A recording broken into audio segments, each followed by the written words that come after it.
आप सभी को मेरा प्रणाम, मेरा नमस्कार। वेलकम टू लॉ स्तंभ। मैं हूं Satya and today will be studying about the August offer and the Cripps mission. ठीक है। तो लास्ट वीडियो में किसी बच्चे ने मुझसे कहा कि सर हिंदी इंग्लिश दोनों का कुछ हो सकता है क्या? डेफिनेटली। बट मैं आपको बताऊं कि मैं हिंदी में इतना परिपूर्ण नहीं हूँ। ऐसा नहीं कि I am expert in Hindi, but then again जितनी हिंदी और इंग्लिश हम सबको आती है आजकल, so I will try to make sure कि मैं दोनों लैंग्वेज का यूज़ करूँ। ठीक है। So what are we going to do? We are going to start the August offer and the Cripps mission. Just to give you background कि थोड़ा school वगैरह में भी पढ़ा होगा हमने, राइट? सिलेबस में मिला ही होगा आपको। और जो लोग यूपीएससी वगैरह की तैयारी करते हैं, सो उनके लिए भी है थोड़ा बहुत, बिकॉज थोड़ा बैकग्राउंड है ये कॉन्स्टिट्यूशन एंड कॉन्स्टिट्यूएंट असेंबली का कि कैसे हम उस फेज़ पे आए जहाँ we started negotiating with the British empire. ठीक है। सो स्टार्टिंग विद, पहले जिस बंदे ने प्रपोज किया कि India should have its own constituent assembly, so that was in 1934। The name of the person was Manvendra Nath Roy, जिनका जन्म के बाद नाम था नरेंद्र नाथ भट्टाचार्य। बट बाद में लोग फेमस होते हैं तो थोड़ा बहुत नाम चेंज हो ही जाता है। So Manvendra Nath Roy, so that is the name that we need to remember. ये एक मार्क आपको करना चाहिए। उसके बाद ऐसा नहीं था कि ये टॉपिक कोई डिस्कशन में नहीं था। और मानवेंद्र नाथ रॉय थोड़ा politically he was a Marxist, so थोड़ा रेडिकल रेडिकल पॉलिटिकल थोड़ा उनका माइंडसेट था। तो ऐसा मेरा मानना है। However you guys can research more on him and कुछ नया पता चले तो प्लीज़ लेट मी नो। 1935 में आते हैं, जहाँ इंडियन नेशनल कांग्रेस। यहाँ एक चीज़ और ऐड कर सकते हो, इफ़ यू हैव इस वीडियो को बाद में देखोगे या आपको लगता है those people who want to see this video again, और यस आपको लगता है कि अगर ये जो पीपीटी है, if this works out for you, send me an email, I am going to send you the copy of the PPT. ठीक है। उसके लिए आप मुझे ईमेल करना, मैं आपको पीपीटी भेज दूंगा। इंडियन नेशनल कांग्रेस, इसमें एक डेट हमें ये भी याद रखनी चाहिए कि इंडियन नेशनल कांग्रेस आज की पार्टी नहीं है। Indian national Congress was founded on 28 December 1885, which is 28 of December 1885। ठीक है। तो बहुत बच्चों को लगता है कि जैसे कांग्रेस बीजेपी का खेल अभी शुरू हुआ है, so it's nothing like that. अभी का चीज़ छोड़ो, आप बुक्स पे कंसंट्रेट करो, थोड़ा हिस्ट्री देखो, थोड़ा फैक्ट्स देखो। ठीक है। और हिस्ट्री में भी it's very important to take care of the facts. ठीक है। आते हैं 1938 पे। अब सारा सब कुछ डिस्कस हो चुका था। Most of the leaders were sure कि अब हमें कॉन्स्टिट्यूएंट असेंबली बनाना चाहिए, because only after that we will be able to draft our constitution. Constitution तभी बनेगा जब एडल्ट फ्रेंचाइज, जो यहाँ पे वर्ड दिख रहा है 1938, now the sentence is Jawaharlal Nehru declares constituent assembly bye adult franchise and framing of the constitution without interference. यानी जवाहरलाल नेहरू, पंडित नेहरू कहते हैं कि कॉन्स्टिट्यूएंट असेंबली यानी संविधान सभा, एडल्ट फ्रेंचाइज, कंफ्यूज मत होना। एडल्ट फ्रेंचाइज जब आपको right to vote to select your representative का पावर मिलता है, so that is adult franchise. उस राइट को एडल्ट फ्रेंचाइज बोलते हैं। तो ऑब्वियसली हम रिप्रेजेंटेटिव्स, हम अपने एमपी एमएलएस कैसे चुनते हैं? Through election. So that is basically an adult franchise process, जिस पे आप वोट देते हो एंड आप अपने रिप्रेजेंटेटिव्स को सिलेक्ट करते हैं। तो बेसिकली आइडिया यही था, एक बार असेंबली बन जाए, संविधान सभा बन जाए, और उसके बाद संविधान भी रचा जाएगा। ठीक है। Drafting of the constitution will start. तब तक सेंटिमेंट सबको पता चल गया था। तब के जो वाइसरॉय थे, लिनलिथगाओ, वो कहते हैं चलो भाई, आपका मैं ऑफ़र मान लेता हूँ, मैं आप लोगों को कॉन्स्टिट्यूशन ड्राफ्ट करने दूंगा, इसकी आप टेंशन मत लो।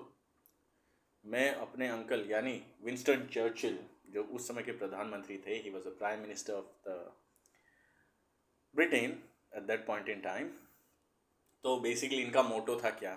World War two. ये ब्रैकेट में क्यों लिखा है? Motive support for World War two. ये आपको समझना पड़ेगा कि एक सिनेरियो से कभी भी सिनेमा नहीं देखना चाहिए। तो जो मूवी है द ऑगस्ट ऑफर, जब हमें किया गया, जो हमारे लीडर्स को किया गया, तो बेसिकली वो भी डिक्लाइन ही हो गया था। ठीक है, इनका प्रपोजल डिक्लाइन हुआ, जो लिंगलिथगो और जो बाद में जिसका मैं नाम लेने वाला हूँ क्रिप्स का, तो उनका प्रपोजल क्यों डिक्लाइन हुआ। ब्रिटेन चाहता था कि उसके कुछ एलाइज बने, जैसे रशिया हो गया, इंडिया बन गया, तो क्योंकि यहाँ मास सपोर्ट चाहिए था इनको, ठीक है। सो वी शुड नो कि we are talking about a mass support, तो बहुत इंपॉर्टेंट था इनको इंडिया को अपने मतलब साइड में लाना, ठीक है ना, कि आप मेरे तरफ से लड़ोगे, बिकॉज जर्मन्स ऑलरेडी तब तक पोलैंड जो कंट्री है, यूरोपियन कंट्री, वहाँ तक कैप्चर कर चुके थे। So destruction was going around everywhere, ठीक है। रिचर्ड स्टैफर्ड क्रिप्स 1942, तब हाँ तब ये बोलता है रिचर्ड स्टैफर्ड क्रिप्स, क्या रिचर्ड स्टैफर्ड क्रिप्स तब ऐसा नहीं कि सिर्फ इंडिया है, बेसिकली वो इंडिया जब आए तो ही केम विद 3 मेंबर्स, और वो आए थे 1946 में, ठीक है। Lord Pethick Lawrence, Sir Stafford Cripps और एवी अलेक्जेंडर, ये 3 लोग जो कैबिनेट मिशन लेके आए थे विंस्टन चर्चिल के प्राइम मिनिस्टरशिप में, तो ये लोग आते हैं। वैसे तो 42 में इन्होंने प्रपोज कर दिया था कि आप लोग अपना कॉन्स्टिट्यूशन ड्राफ्ट कर सकते हो, and the fact being this actually कि ये लोग चाहते थे कि डोमिनियन स्टेटस यानी गुलामी का स्टेटस फिर भी रहे, कि ब्रिटेन का ही हिस्सा कहलाए इंडिया। बट हाउएवर ये सब कुछ, अब ये सारा प्रपोजल जो है वो 1942 में कांग्रेस ने प्लस गांधी जी का बहुत बड़ा सपोर्ट था। So you can see India rejects Cripps proposal and demands complete independence, क्योंकि यही एक राइट टाइम था जब सब कुछ इतना गर्म था एंड इंडिया और ब्रिटेन को बाय हुक और बाय क्रुक इनको लाना था इंडिया को अपने साइड में। रिचर्ड स्टैफर्ड क्रिप्स कुछ ऐसे थे कि he was into delegation, Labour Party से थे, राइट, जो इनका काम था। So he travel to China, India, Russia. तो जोसेफ स्टेलिन की बात आती है, जब ये जोसेफ स्टेलिन से भी मिलने गए रशिया, ये बताने कि विंस्टन चर्चिल सर कह रहे हैं कि जर्मनी जो है वो रशिया को भी नहीं छोड़ेगा, so better be our ally, तो अच्छा है कि आप हमारे दोस्त बन जाओ, वरना आप भी बर्बाद हो जाओगे, जर्मनी आपको भी नहीं छोड़ेगा, राइट। तब तक इंडिया में क्या चल रहा था, इंडिया आते हैं वापस, the quit India movement, August movement भी कहते हैं इसको, यानी जहाँ पे हुआ था, यानी ग्वालियर टैंक मैदान, जिसे ऑफिशियली हमने नाम दिया बाद में अगस्त क्रांति मैदान, ठीक है। तो क्विट इंडिया मूवमेंट में 8 अगस्त 1942, 8 अगस्त 1942 कौन लीड करता है, हमारे महात्मा गांधी जी, ठीक है। So he leads, Bombay sessions था, ऑल इंडिया कांग्रेस कमेटी का सेशन था। कुछ फैक्ट्स देखते हैं अगस्त ऑफर और क्रिप्स मिशन के। तो फैक्ट्स क्या है, viceroy Linlithgow was the longest serving viceroy of India, अच्छा फैक्ट है, 1936 1944, और कुल मिला के 8 साल। Richard Stafford Cripps was also an ambassador sent to Soviet Union during World war 2, ये मैं बता चुका हूँ। इन शॉर्ट बताऊँ तो जोसेफ स्टेलिन उस समय के लीडर थे रशिया के, एंड थोड़ा बहुत आप लोगों ने सुना ही होगा। और रिचर्ड स्टैफर्ड क्रिप्स उस समय दौरे में थे China, India and Russia as well. So basically the message ये जाना था कि आप सबको हमें सपोर्ट करना है, ब्रिटेन यही चाहता था, British prime minister Winston Churchill यही चाहते थे कि आप लोगों का नेगोशिएशन से मतलब नहीं हमारा, हम क्या कह रहे हैं आप वो सुनो, ठीक है, क्योंकि इनको चाहिए था सब कोई मिलके इनको बस जर्मनी को हराने में इनकी मदद करें, सेंटिमेंट ये था। Winston Churchill never favoured the Indian independence and always rejected America's, यहाँ पे एक पॉइंट और याद करने का है। Franklin D Roosevelt 32nd president, ये आप it's a very good note, इसको नोट रखना, इसको दिमाग में रखना। तो Franklin D Roosevelt if you read in detail, तो वो हमेशा से विंस्टन चर्चिल को कहते थे कि you should leave India, you should let India live free, and वहाँ पे आप लोग को अपना डोमिनियन वो हटाना चाहिए, अपना रूल हटाना चाहिए, because they deserve freedom, and क्योंकि वो लोग कभी सपोर्ट नहीं करता था। So Roosevelt was not a supporter of some country taking over some other country, ठीक है। बट विंस्टन चर्चिल एक ही बात को धमकाते थे हमेशा रूजवेल्ट को बोल के कि I will withdraw my support during the world war 2, इसलिए आप इसमें कुछ बीच में बताओ, ठीक है। तो देखा जाए तो बाद में नेगोशिएशन हमारे ही तरफ आया, world war 2 gave no choice but to agree to the demands of India. तो जो डोमिनियन स्टेटस का भी एक्चुअली वो था, वो भी हमने रिजेक्ट किया, हमारे लीडर्स ने रिजेक्ट किया, और यही जो राइट टाइम मिला, राइट मौका मिला, सो सिक्सर उस पर लगा। सो आते हैं एक क्वेश्चन पे, शॉर्ट क्वेश्चन, शॉर्ट सेशन, बिना किसी टाइम वेस्ट किए। Who designed and completed the preamble page of the constitution of India.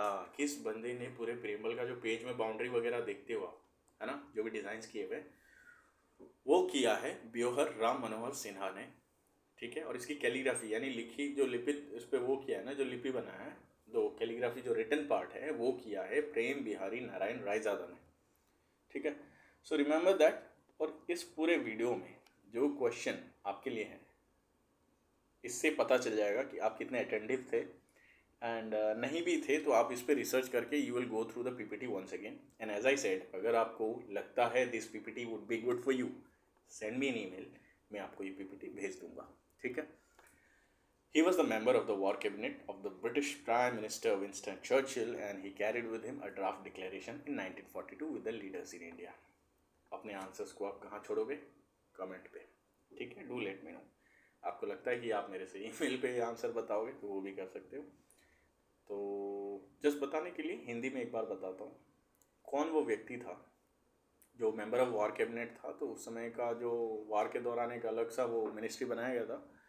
So lot of leaders were there, right, lot of experts under Winston Churchill. इन्होंने cabinet बनाया अपना, and draft declaration की बात चली 1942 में, right, कि क्या कंडीशंस क्या वगैरह रखने हैं with the leaders in India. ठीक है, तो इस बंदे का आप नाम बताओ।